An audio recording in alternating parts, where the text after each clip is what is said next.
In my last YouTube video about the Mormons, I gave some basics, but I wasn't able to get too deeply into it because, well, there just wasn't enough room. I try to keep the videos down to about 10 minutes. And I had a lot of material left over, and there's a lot more to say. So, again, tinfoil hats, seat belts, the whole bit, and let's get scrambling.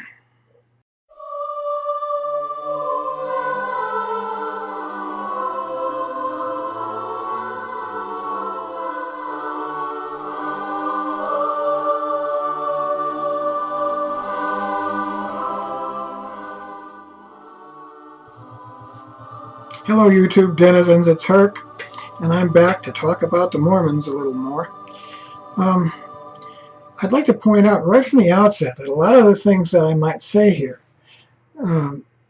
would be claimed as Mormons to not be true, or they don't even know about them. And so it's typical in the Mormons to find out something that they didn't know, and then they begin to investigate. And the more they investigate, the more they realize they don't believe it anymore.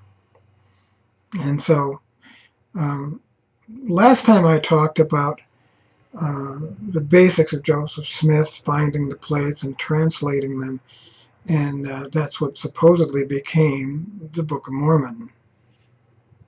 The problem is I'm not sure I believe any of the stories so far, because there's another theory. And it involves a man named Solomon Spaulding and another man named Sidney Rigdon. Now, Solomon Spaulding was a writer who was hoping to publish a sort of a science fiction manuscript, and he took it to a publishing house, and Sidney Rigdon just happened to find it there and started leafing through it. And Sidney Rigdon was the sort of fella who fell off a horse when he was young, got drug a ways, and his brother said he was never quite the same after that. And he had been involved in several religions up to that, Baptist religions. And he took the book and apparently copied from it, much of it word for word. And the book was about Jews coming to America a long time ago and establishing big cities and civilizations here in the New World. Well, Sidney Rigdon took the manuscript and turned it into the Book of Mormon. And the phrase, "and it came to pass," occurs something like 2,700 times in the Book of Mormon. This was supposedly a stock phrase constantly used by Solomon Spaulding. And the reason I believe this story is because it seems to make more sense than the one Joseph Smith told. And as the story goes further, it seems that Sidney Rigdon got together with several other people to start this new religion. And then they said, well, we need someone who can present this material and convince people that it's true. And someone said, yeah, I know just the guy. And that was Joseph Smith.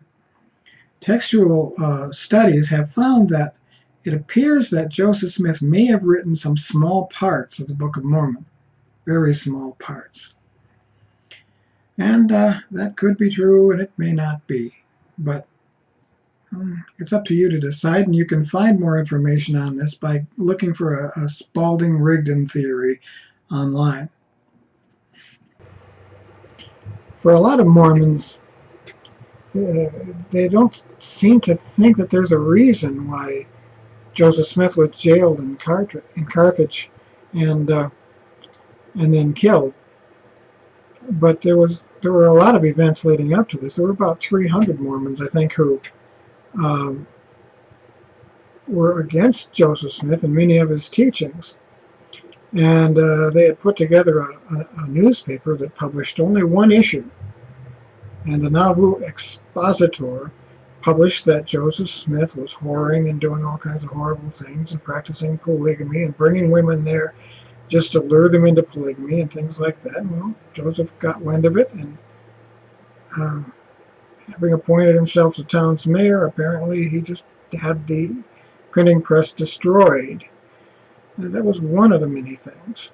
There's a great complicated story leading up to this, from leaving New York because of uh, what they might call persecution, and then leaving Illinois for that, and on and on. I mean, nobody seemed to like him no matter where they went. Um, and Joseph was arrested, and his brother Hiram, and they were kept on the second floor of the jail, and then a whole mob of people came to kill them, and Joseph had a gun. He was firing back, and I think he killed about 3 people himself. But then, as he tried to jump out a window, he was shot and fell and died. So the lieutenant general, as he liked to be called, the mayor of Nauvoo, Illinois, came to an inglorious end. The actual charges against him were inciting a riot.